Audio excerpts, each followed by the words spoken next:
యేసుక్రీస్తు నుండి కృపయు సమాధానము మీకు కలుగును గాక. ఆమేన్.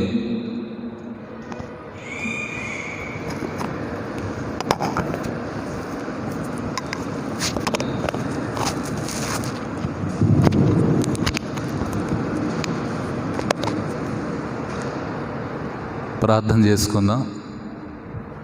సర్వశక్తియు కృప కనికరము గల దేవా, మీ ఘనమైన నామమునకు వెళ్ళి నీ స్తుతులు స్తోత్రాలు చెల్లించుకుంటూ ఉన్నాము. ఈ సాయంకాల సమయంలో తండ్రి నీ సన్నిధిలో చేరి మిమ్మల్ని స్తుతించి ఆరాధించి గొప్ప భాగ్యం మీరు మాకు దయచేశారు. ప్రభువా, నీ వాక్యం ధ్యానం చేయటకు సిద్ధపడుతూ ఉన్నా.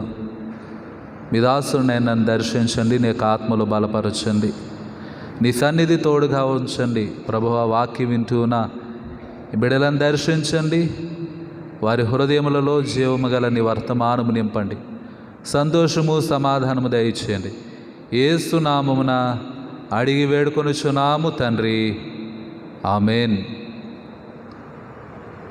ప్రభునందు ప్రియ దేవుని బిడ్డలారా, దేవుడు మనకు అనుగ్రహించిన శ్రేష్టమైన సమయం బట్టి దేవునికి వందనాలు చెల్లించు ఉన్నాను. అలాగని కూడా వచ్చిన మీకు అందరికీ కూడా ప్రభునామ పేరిట శుభాభివందనాలు చెల్లించు ఉన్నాను. వాక్య భాగాన్ని ధ్యానం చేద్దాం. పేతురు రాసిన మొదటి పత్రిక 3వ అధ్యాయం 8వ వచనం నుండి 15వ వచనం వరకున్న వాక్య భాగాన్ని మనం చదువుకున్నాం. ఈ వాక్య భాగములో నుండి కొన్ని మాటలు మనం ధ్యానం చేద్దాం. పేతురు రాసిన మొదటి పత్రిక 3వ అధ్యాయం 10వ వచనం నుండి 12వ వచనం వరకు మనం చదువుదాం. జీవమును ప్రేమించి మంచి దినములు చూడగోరువాడు చెడ్డదాని పలకకుండా తన నాలుకను, కపటపు మాటలు చెప్పకుండా తన పెదవులను కాచుకొనవలెను. అతడు కీడు నుండి తొలగి మేలు చేయవలెను, సమాధానముని వెదకి దాని వెంటాడవలెను. ప్రభువు కన్నులు నీతిమంతుల మీదను, ఆయన చెవులు వారి ప్రార్థనల వైపునను ఉన్నవి కానీ ప్రభువు ముఖము కీడు చేయు వారికి విరోధముగా ఉన్నది. ప్రియమైన దేవుని బిడలారా, ఈ మాటలు మనం ధ్యానం చేద్దాం. ఈ వాక్య భాగంలో నుండి పేతురు భక్తుని ద్వారా దేవుడు మనతో మాట్లాడుతున్న మాటలు. జీవమును ప్రేమించి మంచి దినములు చూడగోరువాడు. జీవమును ప్రేమించి మంచి దినాలు చూడగోరువాడు. ప్రియమైన దేవుని బిడలారా, బెటర్ డేస్, బెటర్ లైఫ్ చూడాలని మనకి చాలా ఆశగా ఉంది, అవునా కాదండి? ఇంతకు మునుపైతే ఎంతకంటే గొప్ప దినాలు లేవనుకున్నాం, ఎంతకంటే గొప్ప జీవితం లేదనుకున్నాం, ఎంతకంటే గొప్ప పరిస్థితులు లేవనుకున్నాం.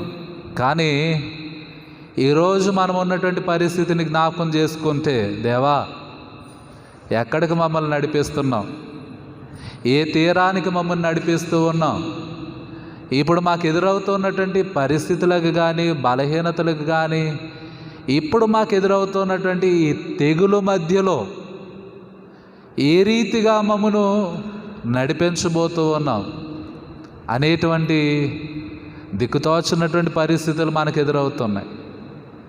నిజంగా ఈ దినాలు భయంకరమైన దినాలుగా, చెడ్డ దినాలుగా, మనకు అనుకూలంగా లేనటువంటి దినాలుగా మనం చూస్తూ ఉన్నాం. దేవుని యొక్క వాక్యాన్ని చదివితే జీవమును ప్రేమించి మంచి దినములు చూడగోరువాడు, మంచి పరిస్థితులను చూడగోరువాడు. ఏం చెయ్యాలో ఈ వాక్య భాగంలో రాయబడి ఉంది. మనందరికీ కూడా మంచి దినాలు చూడాలని ఉంది, మంచి జీవితం జీవించాలని ఉంది. ఈ పరిస్థితులన్నీ కూడా రూపు మాపాలని, ఈ చెడ్డ పరిస్థితులన్నీ కూడా తొలగిపోవాలని, ఈ భయంకరమైన పరిస్థితులు తొలగిపోవాలని, చటుక్కన మాయమైపోవాలని ఉంది మనకి. ఎలా తొలగిపోతాయి? ఎంత ప్రార్థన చేస్తే ఈ పరిస్థితులు తొలగుతాయి? ఎంతగా దేవుని సన్నిధిలో కనిపెడితే ఈ శ్రమలో నుండి మనం తప్పించబడతాం, ఈ తెగుల నుండి తప్పించబడతాం, ఈ భయంకరమైనటువంటి పరిస్థితుల నుండి తప్పించబడతాం. మంచి దినములను చూడగోరువాడు. ప్రియమైన దేవుని బిడ్డలారా, దావీదు భక్తుడు ఒక ప్రశ్న అడుగుతాడు, బ్రతకగోరువాడెవడైనా ఉన్నాడా? అవును కదండి, దావీదు అడిగే ప్రశ్న. బ్రతకగోరువాడెవడైనా ఉన్నాడా? మేలు పొందుచు బ్రతకగోరువాడెవడైనా ఉన్నాడా? ప్రతిరోజు మంచి రోజు కాదు, ప్రతిరోజు మనకు అనుకూలమైన రోజు కాదు, ప్రతిరోజు కూడా మనం అనుకున్నట్టుగా జరగదు, ప్రతిరోజు మనది కాదు. ప్రియమైన దేవుని బిడ్డలారా, ఖచ్చితంగా మనం చెప్పుకుంటే టైం మనది కాదు. మనం అంటాం కదా, టైం వచ్చినప్పుడు చెప్తామంటాం. టైం మనది కాదు, టైం ఎవరిదంటే దేవుంది, సమయం దేవుంది, ఈ ఆయుష్ దేవుంది. ప్రియమైన దేవుని బిడ్డలారా, ఆలోచన చేయండి. మంచి దినములు చూడగోరువాడు ఎవడైనా ఉన్నాడా? లేకపోతే మంచి దినములు చూడాలనేటువంటి ఆశ కలిగినటువంటి వారు, ఈ పరిస్థితులన్నీ కూడా సరిచేయబడాలనే ఆశ కలిగిన వారు ఎలా జీవించాలనంటే, ఎలా ఉండాలనంటే, పేతురు మాట్లాడుతున్నాడు, చెడ్డదాని పలుకుకుండా తన నాలుకను, చెడ్డ మాటలు రాకూడదు. తర్వాత మాట, కపటపు మాటలు చెప్పకుండా తన పెదవులను కాచుకొనవలెను.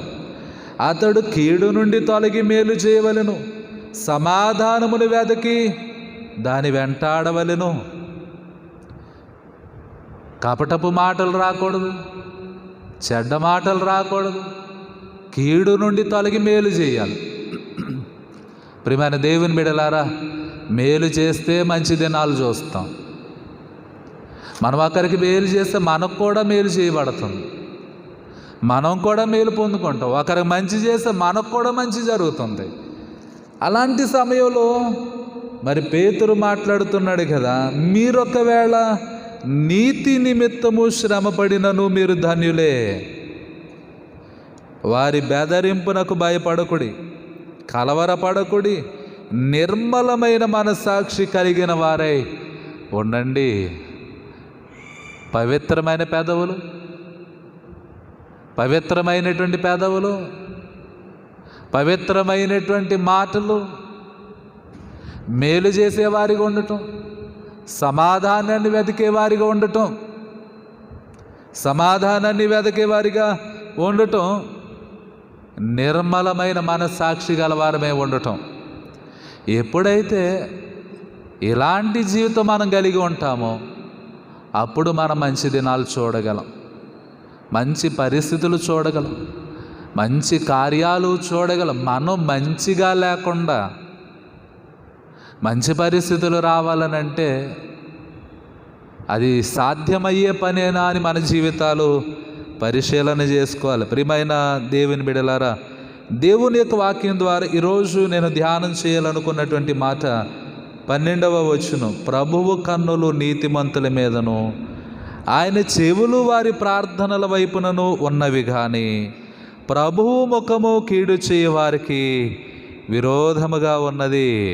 3 మాటలు 12వ వచనంలో ఉన్నటువంటి 3 మాటలు. మొదటి మాట ఏంటనంటే, his eyes are on us. ప్రభువు కన్నులు నీతిమంతుల మీద ఉన్నాయి. ప్రభువు కన్నులు ఆయనను నమ్ముకున్న వారి మీద ఉన్నాయి. ప్రభువు కన్నులు ఆయన యందు విశ్వాసం ఉంచిన వారి మీద ఉన్నాయి. ప్రభువు కన్నులు ఆయన సన్నిధిని వెదకే వారి మీద ఉన్నాయి. ఆలోచన చేయండి, దేవుడు మాట్లాడుతున్నాడు. దేవుని కనుదృష్టి ఎవరి మీద ఉందో, దేవుడు ఎవరిని చూస్తూ ఉన్నాడో అనేది వాక్యం ద్వారా మనం నేర్చుకుంటున్నాం. ప్రభువు కన్నులు నీతిమంతుల మీద, హిజ్ ఐస్, ఆయన కనుదృష్టి నుండి తప్పించుకునే వారు ఎవరు లేరు. మంచివారెవరో చెడ్డవారెవరో దేవునికి తెలుసు. నీతిమంతులు ఎవరో అనీతిమంతులు ఎవరో దేవునికి తెలుసు. న్యాయం చేసేవారెవరో అన్యాయం చేసేవారెవరో దేవునికి తెలుసు. కాబట్టి దేవుని కన్నులు నీతిమంతుల మీద, న్యాయం చేసేవారి మీద, భక్తిపరుల మీద, యోగ్యులైన వారి మీద, శ్రేష్ఠులైనటువంటి వారి మీద ఆయన కన్నులు నిలిచి ఉన్నాయి. ప్రియమైన దేవుని బిడ్డలారా, ఆయన కనుదృష్టి ఎవరి మీద ఉందో దేవుని యొక్క వాక్యం తెలియజేస్తుంది. 139వ కీర్తన మొదటి 3 వచనాలు చదివితే ప్రభువు కన్నులు మన మీద ఉండటం, ఆయన దృష్టి మన మీద ఉండటం, దీని ద్వారా మనం ఏం నేర్చుకుంటున్నామనంటే 139వ కీర్తన మొదటి 3 వచనాలు మీరు చదివితే ఈ వాక్య భాగం ద్వారా he knows us better than we know ourselves, మన గురించి మనకు తెలిసిన దానికంటే, మన గురించి మనకు తెలిసిన దానికంటే మనకంటే ఎక్కువగా, మనకంటే బెటర్గా ఎవరికి తెలుసానంటే నిన్ను సృజించిన, నిన్ను పుట్టించిన, నిన్ను నిర్మించిన, నిన్ను పోషించేటువంటి నీ దేవునికి నీ గురించి బాగా తెలుసు. నువ్వేం మాట్లాడతావో దేవునికి తెలుసు, నువ్వెలా జీవిస్తావో దేవునికి తెలుసు, నువ్వెలా నడుచుకుంటావో దేవునికి తెలుసు. 139వ కీర్తన మనం చదువుతూ ఉంటే, ప్రభువా నేను పుట్టక మునిపే, గర్భములో ఇంకా రూపింపబడక మునిపే, నేను పిండమునయ్యుండగా నీవు నన్ను ఎరిగి ఉన్నావు. ప్రియమైన దేవుని బిడ్డలారా, మనం పుట్టినది మొదలుకొని అనుకుంటున్నాం, ఈ భూమి మీద పడిన దినము నుండి దేవునికి మన గురించి తెలుసు అనుకుంటున్నాం. కానీ ఈ భూమి మీద పడకముందే, గర్భములో రూపింపబడకముందే, ప్రియమైన దేవుని బిడ్డలారా, హాస్పిటల్స్లో స్కానింగ్లో రాకముందే, రూపింపబడకముందే దేవుడు మన గురించి ఎరిగి ఉన్నాడు, మన మాటలు ఎరిగి ఉన్నాడు, మన ఆలోచన ఎరిగి ఉన్నాడు. He knows us better than, మనకంటే బాగా తెలుసు దేవునికి మన గురించి. ఎక్కడ పడతామో తెలుసు దేవునికి, ఎక్కడ లేస్తామో తెలుసు దేవునికి. ప్రియమైన దేవుని బిడ్డలారా, తిన్నగా నడుస్తామా, వంకరగా నడుస్తామా, ఎలా నడుస్తామో దేవునికి తెలుసు. అందుకనే పేతురు అంటున్నాడు కదా, చెడ్డ మాటలు పలకకుండా, కపటపు మాటలు పలకకుండా మిమ్మల్ని మీరు కాపాడుకోనండి, మీ పెదవులు కాపాడుకోనండి, మీ నాలుకను కాపాడుకోనండి. మంచి జీవితం, శ్రేష్టమైన జీవితం, యోగ్యమైన జీవితం, యథార్థమైనటువంటి జీవితం ప్రియమైన దేవుని బిడ్డలారా కలిగి ఉండాలని దేవుడు మాట్లాడుతున్నాడు. అపహాస్యంగా మాట్లాడే వాళ్ళు ఉంటారు, ఎగతాళిగా మాట్లాడేవారు ఉంటారు, వంకరగా మాట్లాడేవారు ఉంటారు. మనకు అర్థమైపోతుంది ఎవరు వంకరగా మాట్లాడుతున్నారు, ఎవరు మంచిగా మాట్లాడుతున్నారు. మనకు తెలిసిపోతుంది. మనకే తెలిసిపోయినప్పుడు మన గురించి, మనలను సృజించిన, మనలను పుట్టించిన, మనలను నిర్మించిన, మనలను కలగజేసిన దేవునికి మన గురించి ఎంత గొప్పగా తెలుస్తుంది. ఎందుకనంటే 14వ కీర్తన మనం చదివితే ఆ వాక్య భాగంలో తను వెదకువారు కలరేమో అని, హృదయపూర్వకంగా వెదకువారు కలరేమో అని ఆకాశము నుండి దేవుడు నరులను పరిశీలించను. మనం ఎలా వెతుకుతున్నామో దేవుడు చూస్తున్నాడు, ఎలా ప్రార్థిస్తున్నామో దేవుడు చూస్తున్నాడు, ఎలా భక్తి కలిగి ఉన్నామో దేవుడు చూస్తున్నాడు. ప్రియమైన దేవుని బిడ్డలారా, దేవుని యొక్క వాక్యము ద్వారా దేవుడు మనతో మాట్లాడుతున్నాడు. మన గురించి మనకు తెలిసిన దానికంటే ఎక్కువ దేవునికి తెలుసు. నువ్వు కూర్చుండుట, లేచుట, నీవు నడుచుట దేవునికి తెలుసు, నీ మాటలు దేవునికి తెలుసు, నీ ఆలోచన దేవునికి తెలుసు. అంత మాత్రమే కాదు, హీ నోస్ అవర్ డిసప్పాయింట్మెంట్స్, మన నిరాశ దేవునికి తెలుసు, మన నిరుత్సాహం దేవునికి తెలుసు. ఎందుకనంటే his eyes are on us, ఆయన కన్నులు మన మీద ఉన్నాయి, ఆయన కనుదృష్టి మన మీద ఉంది, ఆయన చూపు మన మీద ఉంది. ప్రియమైన దేవుని బిడ్డలారా, మన పిల్లలు బయటకు వెళ్తున్నారు అనుకోండి, మన పిల్లలు బయట ఆడుకుంటున్నారు అనుకోండి, తల్లి పని చేసుకుంటున్నా బయట ఆడుకునే బిడ్డ మీద దృష్టి పెడతుందా పెట్టదా? పిల్లలు ఆడుకుంటున్నారంటే ఆడుకుంటున్నారు కదా అని విడిచిపెట్టారు. వాళ్ళు ఆడుకునేటప్పుడు ఎలా ఆడుకుంటున్నారు, ఎవరితో ఆడుకుంటున్నారు, వాళ్ళు గెంతులేస్తున్నారా, దూకుతున్నారా, పైకి కిందకి పడుతున్నారా, ఎంత పనిలో ఉన్నా కూడా వాళ్ళ మీద దృష్టి పెట్టడం అనేది జరుగుతుంది. ఎందుకనంటే వాళ్ళు పడిపోకూడదు, వాళ్ళకి కష్టం కలగకూడదు, వాళ్ళు ఎలాంటి తప్పు త్రోవలో నడవకూడదు అని తల్లి దృష్టి పెడుతుంది, తండ్రి దృష్టి పెడతాడు. దేవుడు కూడా తన బిడ్డల మీద దృష్టి పెడతాడు, వారి మీద తన చూపును నిలిపి ఉంచుతాడు. ఏ మార్గంలో వారు నడుచుకుంటున్నారు, ఏ మార్గంలో వారు నడుచుకుంటున్నారు, ఏ రీతిగా వారు జీవిస్తూ ఉన్నారు, దేవుడు పరిశీలన చేస్తూ ఉంటాడు. He knows. దేవుడు మన గురించి ఆయన తెలుసుకుంటూ ఉన్నాడు, ఆయన పరిశీలిస్తున్నాడు. నరులను ఆయన పరిశీలించును. ప్రియమైన దేవుని బిడ్డలారా, మనం కూడా ఒకసారి మన ఎదుటికి ఎవరైనా వస్తే వాళ్ళని స్కాన్ చేసేస్తాం, వాళ్ళు ఎలాంటి వారో స్కాన్ చేసేస్తాం. వాళ్ళ గురించి వాళ్ళతో మనం చెప్పినా చెప్పకపోయినా పక్కలతో చెప్తూ ఉంటాం. ఎందాక వచ్చిన మనిషిని నువ్వు చూసావా, మన ముందు నుంచి వెళ్ళారు చూసావా, మన వెనక నుంచి వెళ్ళారు చూసావా, మన పక్క నుంచి వెళ్ళారు చూసావా.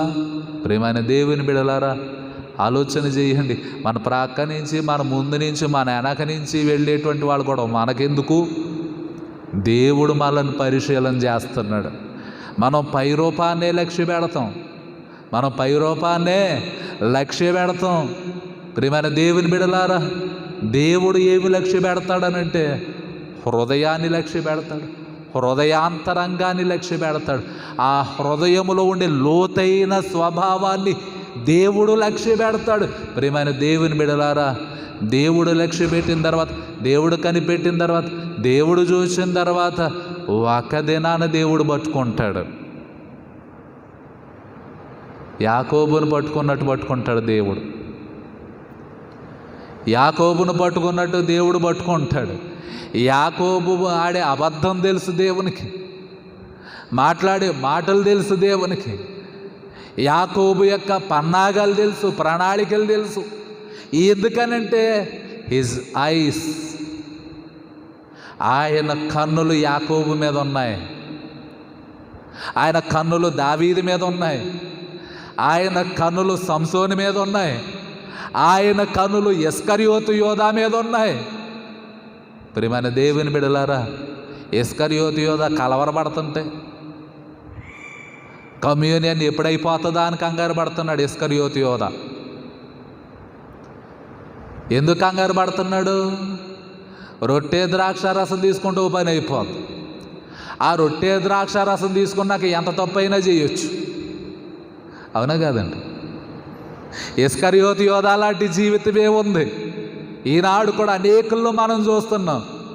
రొట్టె ద్రాక్ష రసం తీసేసుకున్నాక ఎంత తప్పైనా చేయొచ్చు, ఎంత పాపమైనా చేయొచ్చు, ఎంత మోసమైనా చేయొచ్చు.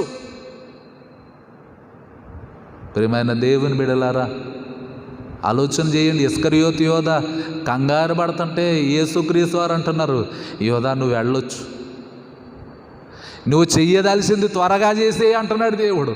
ఎంత తెలవకపోతే యేసుక్రీస్తు వారు ఇస్కరియోతు యోధా గురించి ఎంత క్యాలిక్యులేట్ చేయకపోతే, ఎంత పరిశీలించకపోతే యేసుక్రీస్తు వారు ఆ మాట మాట్లాడతారు చెప్పండి?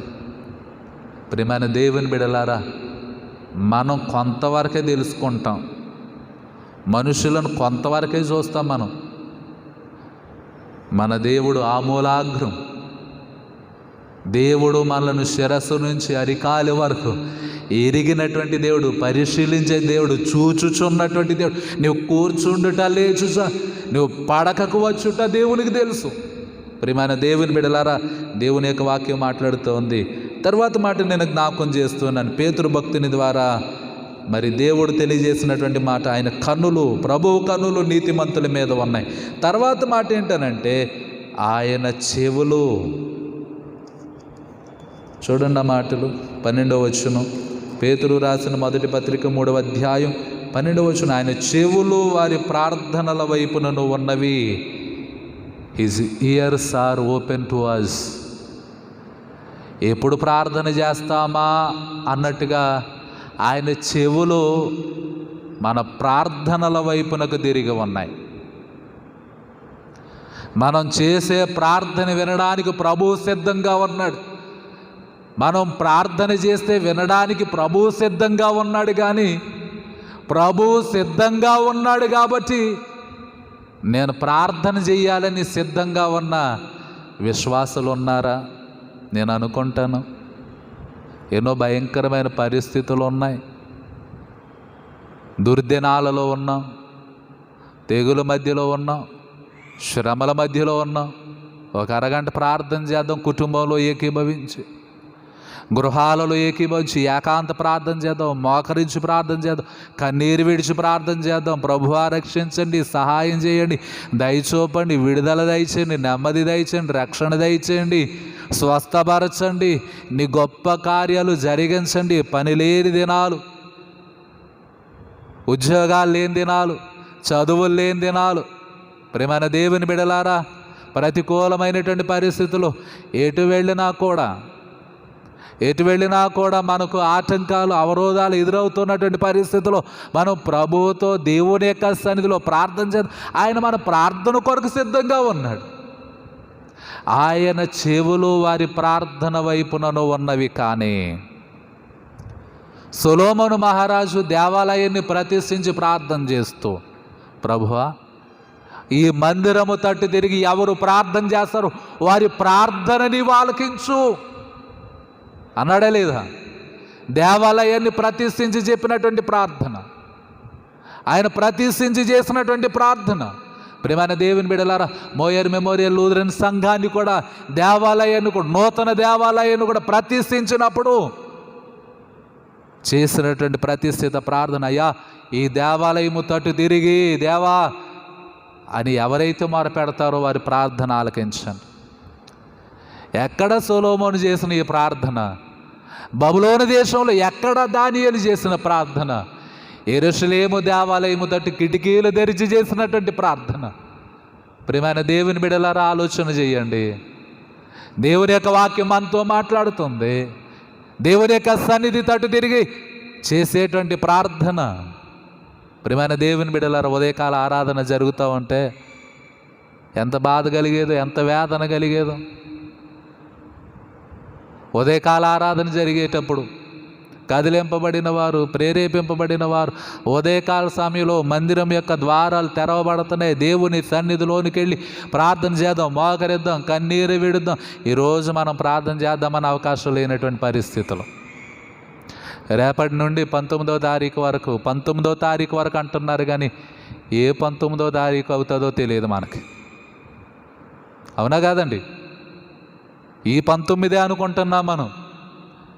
పరిస్థితులు విపరీతంగా మారినప్పుడు వచ్చే నెల 19వ తారీఖు కావచ్చు. లాక్డౌన్ పడుతూ ఉంది. ఈ 13వ తారీఖు నుండి 19వ తారీఖు వరకు ఆరాధన జరగడానికి అవకాశం లేదు, దేవాలయాలు తెరవడానికి అవకాశం లేదు. ప్రియమైన దేవుని బిడలారా, ఆయన చెవులు వారి ప్రార్థనల వైపున ఉన్నవి. కానీ ప్రార్థించడానికి దేవుడు సమయం ఇచ్చినప్పుడు ప్రార్థించకపోతే ప్రార్థన చేసేటువంటి అవకాశం ఒకవేళ మన జీవితంలో కనుమరుగైపోతుందేమో. ప్రియమైన దేవుని బిడ్డలారా, ఎంతోమంది దైవజనులు సెలవిచ్చారు, ఎంతోమంది దైవజనులు తెలియజేశారు. ఒకవేళ దేవాలయములు మూయబడితే ప్రతి గృహము కూడా దేవాలయముగా మార్చబడుతుంది. హల్లెలూయా, హల్లెలూయా. ప్రియమైన దేవుని బిడ్డలారా, ప్రతి గృహం, ప్రతి కుటుంబం ఒక దేవాలయముగా మారాలి, దేవుని ఆరాధించేటువంటి స్థలముగా మారాలి. ఈరోజు దేవాలయాలు మూయబడుతున్నాయి. ఒక దినాన మనం గృహాలలో ఉండి ప్రార్థన చేసుకోవడానికి అవకాశం లేని పరిస్థితులు కూడా ఎదురైతే ఏం చేయగలం?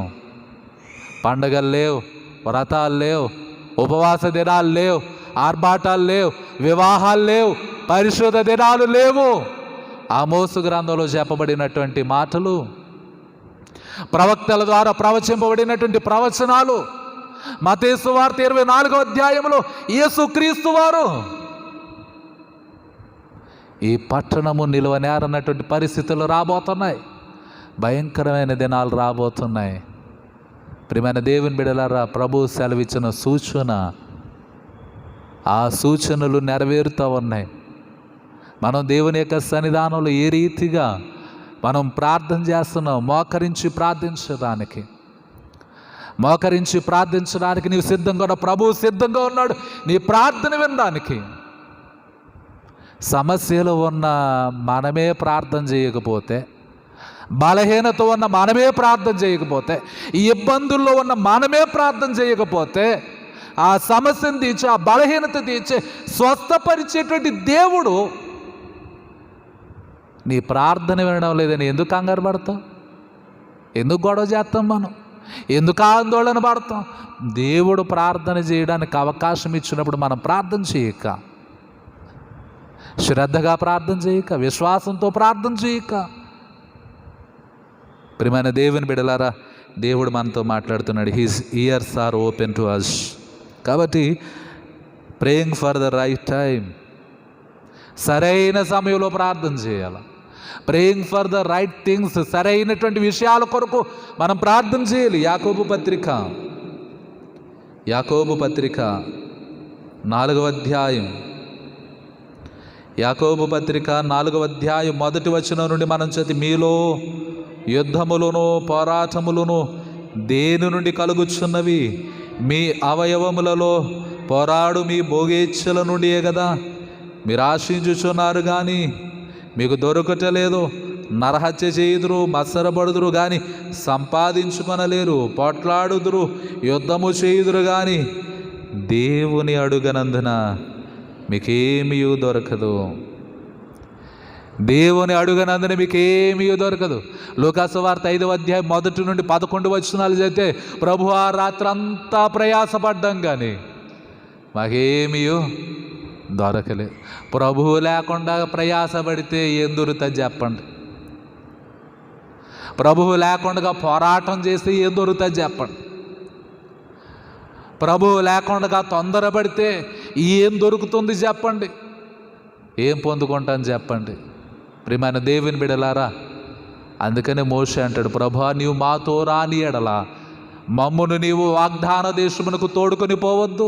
నీవు మాతో రావాలి, నీవు మాతో ఉండాలి.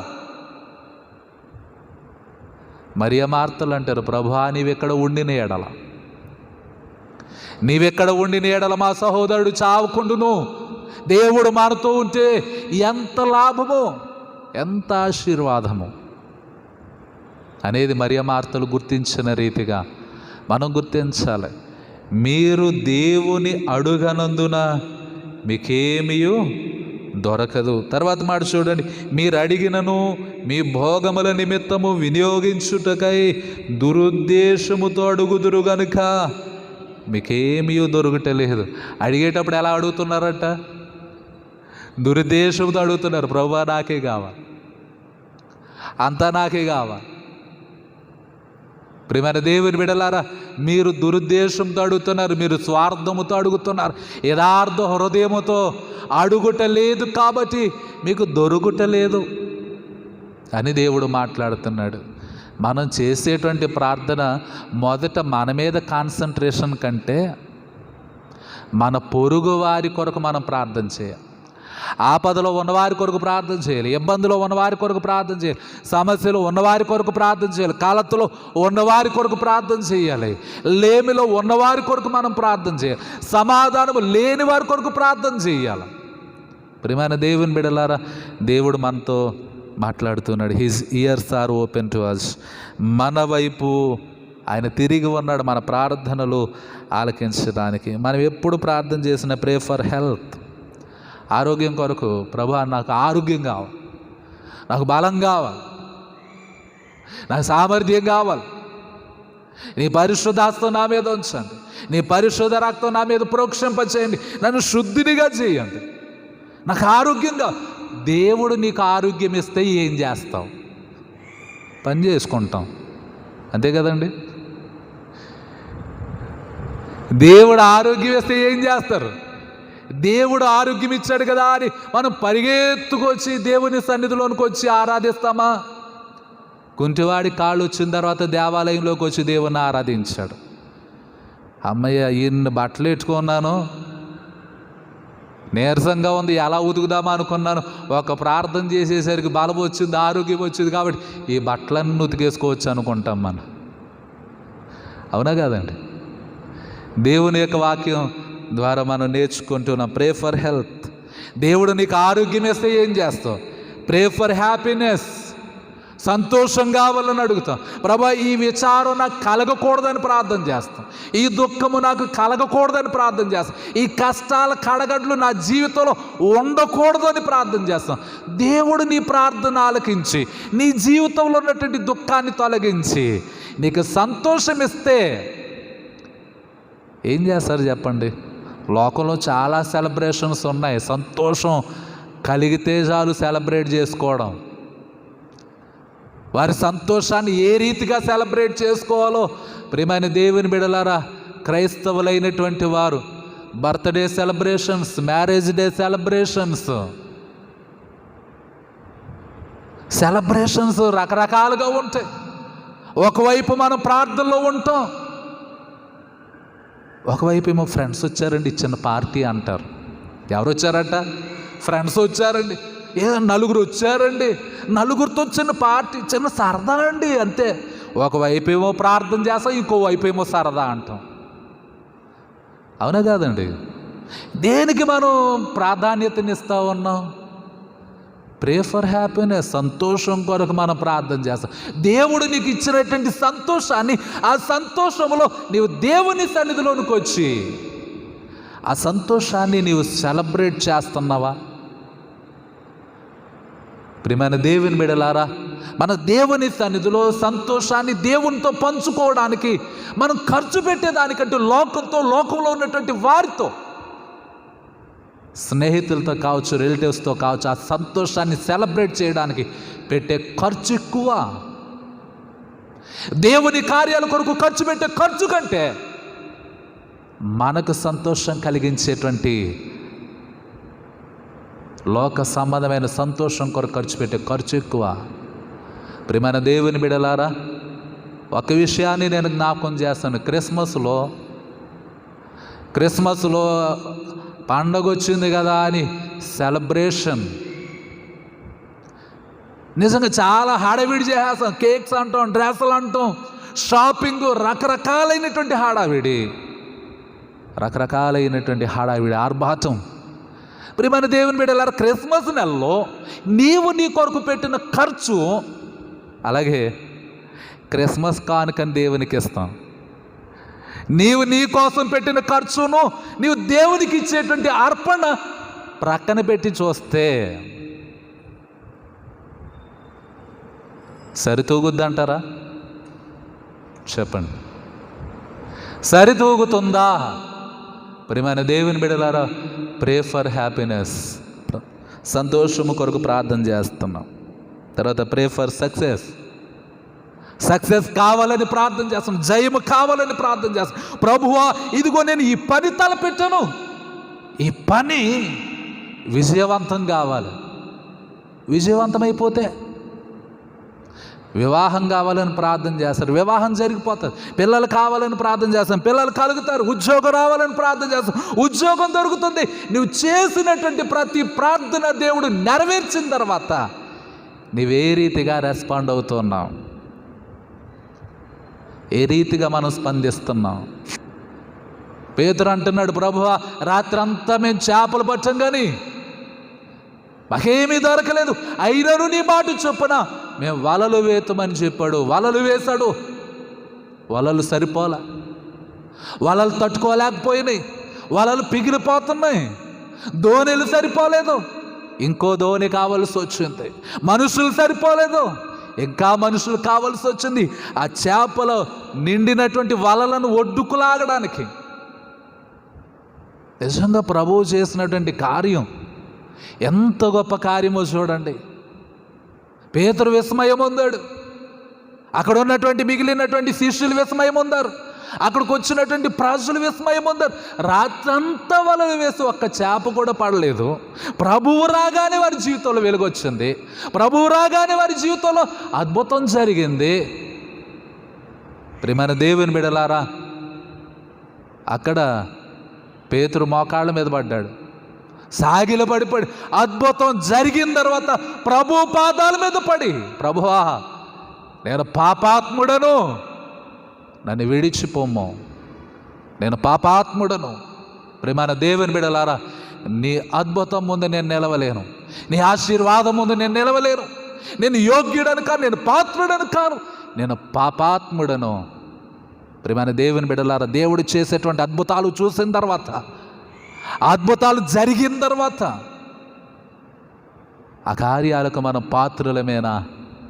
ప్రార్థన చేస్తున్నాం, pray for health, pray for success, pray for happiness, ఇలా రకరకాలైనటువంటి కార్యముల కొరకు మనం ప్రార్థన చేసిన తర్వాత దేవుడు మనం ఊహించిన దానికంటే, మనం తలించిన దానికంటే, మనం అనుకున్న దానికంటే ఉన్నతమైన రీతిలో దేవుడు కార్యాలు చేస్తున్నాడు. ఆయన చెవులు వారి ప్రార్థనల వైపునకు తిరిగి ఉన్నాయి, వారి ప్రార్థనల వైపునకు తిరిగి ఉన్నాయి. మూడవ మాట నేను జ్ఞాపకం చేస్తున్నాను, పేతురు భక్తుడు తెలియజేసినటువంటి మాట 12వ వచనంలో, ప్రభువు ముఖము కీడు చేయువారికి విరోధముగా ఉన్నది. ఆయన కన్నులు నీతిమంతుల మీద ఉన్నాయి, ఆయన చెవులు వారి ప్రార్థనల వైపునకు తిరిగి ఉన్నాయి. కానీ ఆయన ముఖమట ఎవరికి విరోధంగా ఉంది? కీడు చెయ్యి వారికి విరోధంగా ఉంది, పాపం చెయ్యి వారికి విరోధంగా ఉంది. పేతురు అంటున్నాడు, ప్రభువా నేను పాపాత్ముడను, నన్ను విడిచిపోమ్మంటే ప్రభు అంటాడు కదా, పేతురు నేను విడిచిపెట్టడానికా నేను ఈ లోకానికి వచ్చింది. ప్రియమైన దేవుని బిడ్డలారా, ఈరోజు నీవు దేవుని సల్ల నేను పాపాత్ముడను, నేను యోగ్యుడను కాదు, యోగ్యురాలను కాదు, పాత్రురాలను కాదు అని అంటే, మిమ్మల్ని విడిచిపెట్టడానికా నేను వచ్చింది, మిమ్మల్ని రక్షించడానికి ఈ లోకానికి వచ్చాను అంటున్నాడు ప్రభు. ఆమేన్, ఆమేన్.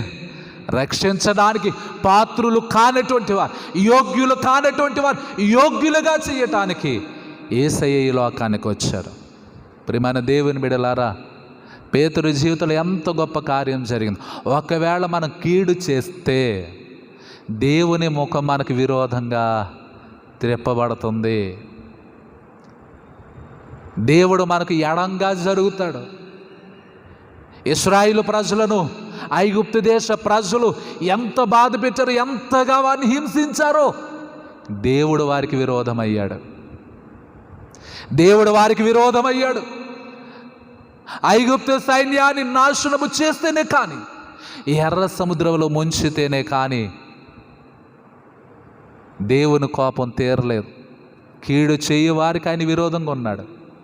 ప్రియమైన దేవుని బిడ్డలారా, అమాలేకీయులు అనేటువంటి ప్రజలు ఇశ్రాయేలు ప్రజలను బాధ పెడితే సౌలు మహారాజుతో దేవుడు అంటాడు కదా, అమాలేకీయులను సమూలంగా నాశనం చేయి, వారిని చూడటానికి నాకు ఇష్టం లేదు, వారిని చూడటం నాకు ఇష్టం లేదు. ఎవరైతే విరోధంగా జీవిస్తారో, ప్రభువుకి ఇష్టం లేని జీవితం కలిగి ఉంటారో, ఆదికాండం 6వ అధ్యాయాన్ని మనం చదివితే, ప్రియమైన దేవుని బిడ్డలారా, లోకాన్ని చూసి దేవుడు పశ్చాత్తాపపడ్డాడు, వారిని పుట్టించినందుకు పశ్చాత్తాపపడ్డాడు, వారిని సృజించినందుకు పశ్చాత్తాపపడ్డాడు. వారికి విరోధంగా దేవుడు మారాడు, వారికి విరోధంగా దేవుడు మారాడు. దేవుని యొక్క వాక్యం తెలియజేస్తుంది, మనం దేవునికి విరోధమైనటువంటి జీవితాలు మనలో ఉండకూడదు, దేవునికి అసంతృప్తి కలిగించే జీవితాలు మనలో ఉండకూడదు. యేసుక్రీస్తు ఒక ఉపమానం చెబుతూ అంటారు కదా, ఆయన అంజూరపు చెట్టును చూచినప్పుడు దానిలో ఫలాలు దొరకలేదు, ఆయనకి ఫలాలు లేనందున ఆయన తోటమాలిని పిలిచి అంటున్నాడు కదా, ఈ చెట్టు ఉండకుండా తీసేయి, ఈ చెట్టు ఉండకుండా తీసేయి. ఎందుకంటే ఈ చెట్టు వలన, ఈ చెట్టు ఉండటం వల్ల ఇక్కడ ఉన్న ప్లేస్ వేస్ట్ అవుతుంది. ప్రియమైన దేవుని బిడ్డలారా, ఏదైనా తోటలో ఆదాము అవ్వలు ఎంత సంతోషంగా దేవునితో కలిసి తిరిగారు, దేవునితో సహవాసం చేశారు. ఒకానొక దినాన వారు పాపం చేసినప్పుడు దేవుడు వారి ముఖం చూడటానికి కూడా ఇష్టపడాల, వారు ఏదైనా తోటలో ఉండటానికి ఇష్టపడాల. దేవునికి మనుషుల మీద నమ్మకం కోల్పోయాడు, దేవుడు నమ్మకం కోల్పోయాడు. ఎందుకనంటే ఏదైనా తోట చుట్టూ పెట్టిన కాపల ఖడ్గజ్వాలలు పెట్టాడు దేవుడు, దగ్గరికి వెళ్తే కాలిపోతామే, మాడి మసి అయిపోవడమే. ప్రియమైన దేవుని బిడ్డలారా, నిజంగా ఆదాము అవ్వల మీద దేవుడు ఎంత అపనమ్మకం కలిగి ఉండకపోతే ఏదైనా తోట చుట్టూ కాపలా పెడతాడు చెప్పండి? దేవుని యొక్క వాక్యం తెలియజేస్తుంది, ఆయన ముఖం మంచిదే. ఆయన చెవులు మన ప్రార్థనల వైపునకు తిరిగి ఉన్నాయి, ఆయన కనులు మన మీద ఉన్నాయి. కానీ మనం పాపం చేస్తే ఆయన మనకు విరోధంగా మారుతాడు. అయితే పేతురు నేను పాపాత్ముడనని చెప్పినప్పుడు, పేతురు నిన్ను విడిచిపెట్టడానికి నేను రాలే, నీ పాపములు విడిచిపెట్టడానికి నేను రాలేదు, నిన్ను రక్షించడానికి, నీ పాపములు క్షమించడానికి, నిన్ను విమోచించడానికి, నిత్యరాజ్యమునకు వారసులుగా చేయటానికి ఈ లోకానికి నేను వచ్చాను. కాబట్టి మన పాపాలు ఒప్పుకుంటే ప్రభువు మన పాపాలు క్షమిస్తాడు.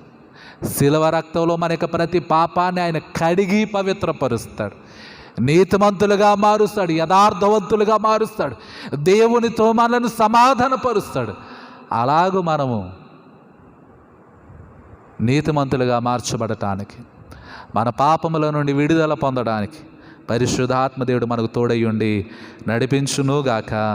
ఆమేన్. సమస్త జ్ఞానమునకు మించిన దేవుని